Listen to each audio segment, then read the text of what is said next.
యోహాను సువార్త 15వ అధ్యాయం. ఫలింపును గురించి ప్రభు ఏం మాట్లాడుతున్నాడు చూడండి. ఫలించుట, ఫలింపు, బహుగా ఫలించుట అన్న మాటలు చూస్తాం ఇక్కడ. అంటే దేవుని ఉద్దేశం మనం ఏమవ్వాలని, ఫలించాలని. ఇది మీరు హృదయంలో నేను ఫలించాలి అని అనుకోవాలి. ఆ ఫలింపు ఇప్పటి నుంచే ప్రారంభం అవ్వాలి. మీరు ఫలించుట ద్వారా అని చెప్తున్నాడు ప్రభువారు. మీరు విస్తరించుట ద్వారా, మీరు ఎదుగుట ద్వారా, మీరు బలమునందుట ద్వారా, సరిహద్దులు విశాలపరచటం ద్వారా ప్రభు మీ నుండి ఆయన మీ స్థితిని చూచి ఆనందించే దేవుడై ఉన్నాడు. మీకు ఒక విషయం తెలుసా? తన బిడ్డల క్షేమాన్ని చూచి ఆయన ఆనందించేవాడు అంట. ఎవరి క్షేమాన్ని చూచి? అవును, మన బిడ్డలు క్షేమంగా ఉంటే, భద్రంగా ఉంటే, ఎదుగుతుంటే, మనం నిజంగా తల్లిదండ్రులు సంతోషించని వారు ఎవరన్నా ఉంటారా? నా బిడ్డ ఎదుగుతున్నాడు. అబ్రహాము ఇస్సాకు పాలు విడిచిన దినమందు గొప్ప విందు ఎప్పుడు చేస్తాడు? సంతోషంగా ఉంటేనే కదా. అంటే ఇస్సాకు ఎదుగుదల, ఇస్సాకు వృద్ధి, ఇస్సాకు పాలు మానడం అనేది వృద్ధుడైన తండ్రి అయిన అబ్రహాంకి ఏం కలిగించింది? రండి రండి నాతో పాటు మీరు సంతోషించండి అంటున్నాడు. ఫలించడం ఎంత ముఖ్యం. నా బిడ్డ ఎదిగాడు, ఈ రోజు నుంచి నా బిడ్డ పాలు తాగడు. ఏం తింటాడు? అన్నం తింటాడు. మనం ఎదిగాము అంటున్నాం, కానీ పాలే తాగుతున్నాం. ఎలా? నువ్వు అన్నం తినాలి కదా. అన్నము తిని ఎదగాలని దేవుడు కోరుకుంటే, నేను పాలే తాగుతానంటే నువ్వు ఎలా ఎదిగినట్లు, నువ్వు ఎలా వృద్ధిలోకి వచ్చినట్లు? అదే కదా మనం అన్నప్రాసం చేస్తాం.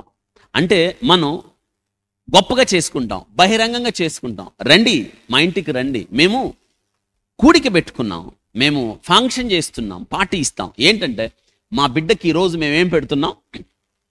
ఫస్ట్ రైస్ ఫీడింగ్, అన్నం పెడుతున్నాం. ఎందుకంటే మా బిడ్డకి ఇక నుంచి పాలు తాగే వయసు దాటిపోయింది. ఇక నుంచి ఏం పెడుతున్నాం? మేము అన్నం పెడుతున్నామంటే పాలు తాగే వయసు నుంచి ఏ వయసుకు వచ్చాడు? దీన్ని ఏమనాలి? ఎదుగుదల అనాలి. దీన్ని ఏమనాలి? వృద్ధి అనాలి. దీన్ని ఏమనాలి? బలం నొందుట అనాలి. అంతేకాని అన్నం పెట్టే ఆ వ్యక్తికి పాలు ఇస్తామా? ఎందుకంటే పాలు చాలదు. కానీ పౌలు గారు తన ఆవేదన చెప్తున్నాడు. కాలాన్ని బట్టి చూస్తే మీలో అనేకులు బోధకులుగా ఉండాలి, కానీ మీరు బోధకులుగా లేరు. మీరు అన్నం తినాలి, కానీ అన్నం తింటలేదు. ఏం తాగుతున్నారు? పాలు తాగుతున్నారు. మీకు నేను అన్నం పెట్టాలని వచ్చాను, అన్నం తయారు చేసుకొని వచ్చాను. శ్రేష్టమైన భోజనం నేను తయారు చేసుకుని తీసుకొని వస్తే మీరు అన్నం తినే వయసులో లేరే. అయ్యయ్యో పాలే తాగుతున్నారు, మీరు అన్నం తినేవాళ్ళు కాదు, మీరు ఇంకా పాలు తాగువారే. ఎదుగుదలేది?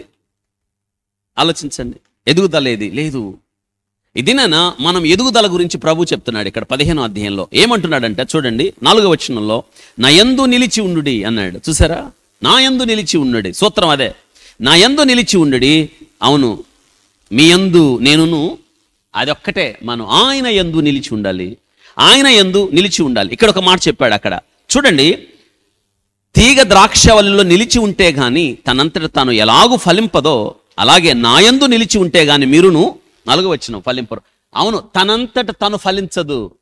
ఆ వల్లిలో తీగ ఎలా ఉండాలి?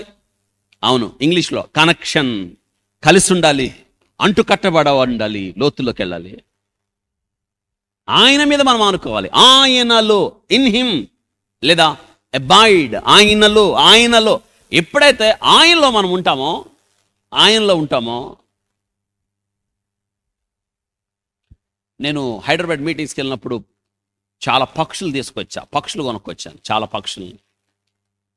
అయితే నేను యానిమల్ లవర్ని, ఎక్కువ నాకు జంతువులు, పక్షులు అన్నిటి బాగా ఇష్టం. నాకు చిన్న చిన్న పురుగులన్నా ఇష్టమే. అవి దేవుని సృష్టి. వాటిని చూసినప్పుడు మనం ఆనందించాలి, పరవశించాలి, సంతోషించాలి. ఎందుకంటే ఈ భూమి మనది ఒక్కళ్ళదే కదా, వాటిది కూడా. అంతేనా? ఎసార్ నో? ఎప్పుడు కుక్కలను రాళ్ళు పెట్టి కొట్టకండి, తరిమేయకండి. అది కూడా వాళ్ళది కూడా భూమి. వింటున్నారా? ఇక్కడ ఎందుకు ఈ మాట చెప్తున్నానంటే, ఆ పక్షులు తెచ్చినప్పుడు అప్పుడు ఏమైందంటే వాటిల్ని ఒక చోట పెట్టాల్సింది ఏమైందో తెలియదు. ఆ అన్ని కేజుల్లో పెట్టారు ఆ పక్షులన్నీ.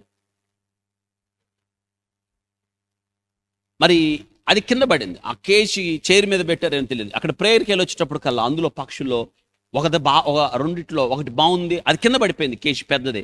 మరి ఆ కేజీలో ఒత్తుకుపోయిందేమో తెలీదు. ఒక పక్షి అది సిక్ అయిపోయింది. వచ్చి చూసేటప్పుడు దాన్ని తీసి వెంటనే దానికి చికిత్స చేసి కాసేపు చనిపోయింది అది. ఇప్పుడు ఆ కేజీలో 2 ఉండాలి. ఒకటి దిగులు, ఏడ్చిందండి. నేను వెంటనే చర్యలు ఉపక్రమించా. దీనికి జత ఎట్ట తీసుకురావాలి, ఎట్టెతకాలి. హైదరాబాద్ ఫోన్ చేశా. అలాంటిదే కావాలంటే 4 రోజులు టైం పట్టిందంటే దీన్ని ఎలా ఓదార్చాలి? అది ఏడుపు, దిగులు, విచారం దానిలో అటు ఇటు కొట్టుకులాడుతుంది. ఎందుకంటే దానికి దేని మీదైతే ఇంకొక పక్షితో ఆనుకుందో ఆ సహవాసంలో ఉన్న పక్షి ఏమైంది? దాని నుంచి నేను ఎన్నో పాఠాలు నేర్చుకున్నా. దాని దుఃఖం, దాని ఆరాటం. ఆ రాత్రి నేను నిద్రపోలా. ఏమంటుంది? ఆ పక్షులు తేనేలా, ఈ దిగులు మనకెందుకు ఈ గిగులు? మరేం చేయాలి? తేకుండా ఉండలేం, చూడకుండా ఉండలేం. నిన్న నరసరావుపేట మీటింగ్స్కి వెళ్ళాను. దేవుడు హైదరాబాదు డబ్బులు కట్టేశాను. సంతోష్కి ఇచ్చి తీసుకురా ఆ పక్షులు అంటే, అన్న టైం పట్టిద్దంట ఇంకా రావటానికని. నిన్న మీటింగ్ ముగించుకొని వచ్చేటప్పుడు డ్రైవింగ్ చేస్తున్న పవన్ అన్న పక్షులు అన్నాడు. వెంటనే కారు ఆపి, తెలుసా నేను ఏ పక్షి అయితే బాధపడ్డానో ఆ పక్షులు అన్నీ ఉన్నాయండి. మళ్ళీ ఇన్ని పక్షులు కొనుక్కొచ్చా, మీరు రావచ్చు. ఒక జూలాగా ఉంది అప్పుడు ఇక్కడ.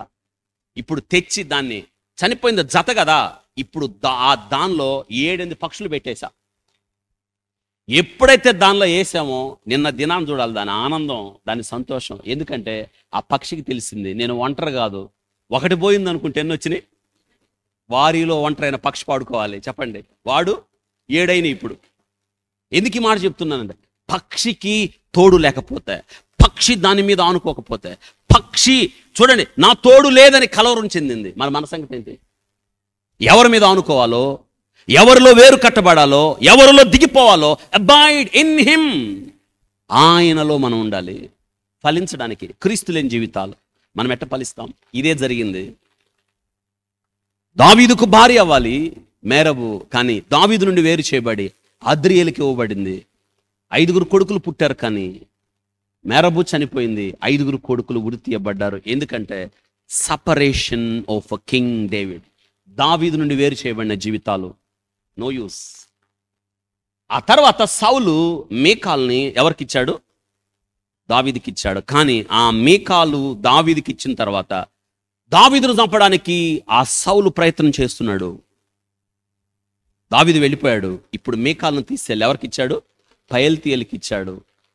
మళ్ళీ దావీదు, జాగ్రత్త వినండి, దావీదు రాజు అయిన తర్వాత ఇక్కడ ఒక విషయం తెలియాలి.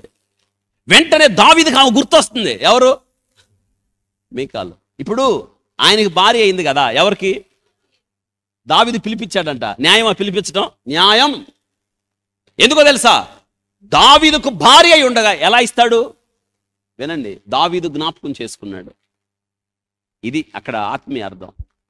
దావీదు పిలుస్తున్నాడు, నువ్వు నా దగ్గరికి రా, నేను నీ భర్తగా ఉంటా, నువ్వు నాకు భార్యగా ఉండు. ఆమె వచ్చింది, కానీ దావీదుతో ఆమె ఐక్యపరచబడలేదు. దావీదును అర్థం చేసుకోలేదు, దావీదుతో ఏకీభవించలేదు, దూరంగా బ్రతికింది. అందుకే ఆమె జీవితకాలం ఎలా అయిపోయింది? పట్రాలు.